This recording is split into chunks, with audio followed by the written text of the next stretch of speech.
Alhamdulillahi Rabbil Alamin. Wassalatu wassalamu ala Rasulillahil Karim. Amma ba'd. Assalamualaikum warahmatullahi wabarakatuh.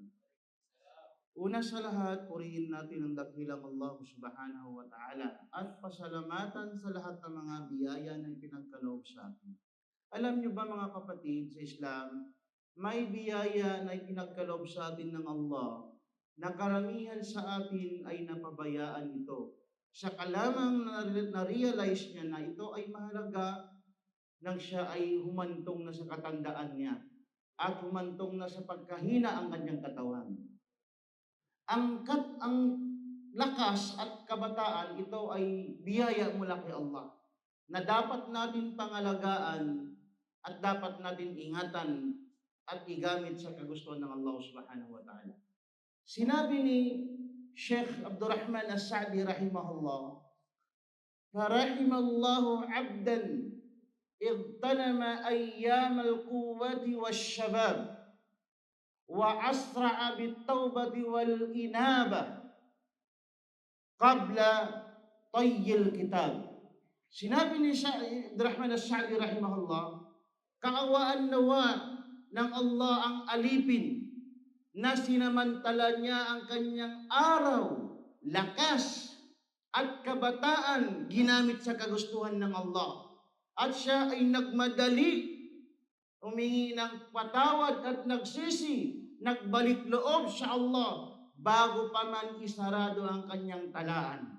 Ibig sabihin, bago pa man siya ay bawian ng buhay, ginamit niya ang kabataan niya sa kagustuhan ng Allah subhanahu wa ta'ala.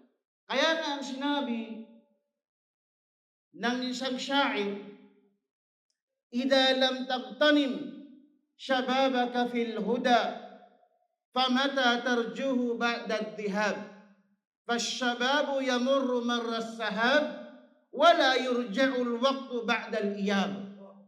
Sinabi ng syair, kung hindi mo ito daw samantalahin ang kabataan mo sa tamang landas, famata tarjuhu ba'da ad-dhihab, kailan mo pa ito aasahan pag ito ba ay lumipas na? Fasyababu yamurru marra as-sahab, ang kabataan ay dadaan lamang na parang ulap. Parang ulap lang. Wala yurja'ul waqtu ba'dal ayyam. At ang panahon lumisan, hindi mo na ito kailanman maibabalik. Kaya nga ang sinabi ni Imam Shafi'i, fi ma'na qawlihi, "Idza lam tasta'mil shababuka fima yanfa'uk, falan ya'udu ilayka idza madha." Pag hindi mo daw ginamit ang iyong kabataan sa lahat ng nakagbibigay sa iyo ng benepisyo o sa kabutihan, pag ito daw ay lumipas na, hindi na kailanman maibabalik ang kabataan mo. Kaya mga kapatid sa Islam, habang nandyan sa iyo ang lakas at kabataan, gamitin natin ito sa kagustuhan ng Allah subhanahu wa ta'ala. Ayon sa sinabi ng Propeta sallallahu alaihi wasallam, "Iqtana kamsa qabla kamsin." At nabanggit niya, isa doon, ang 5 daw na dapat natin samantalain, "Shababuka qabla haramik."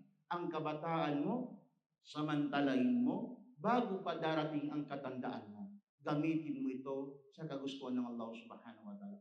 Naway makapulot tayo ng aral at taupikan tayo ng Allah subhanahu wa ta'ala. Maraming salamat. Assalamualaikum warahmatullahi wabarakatuh.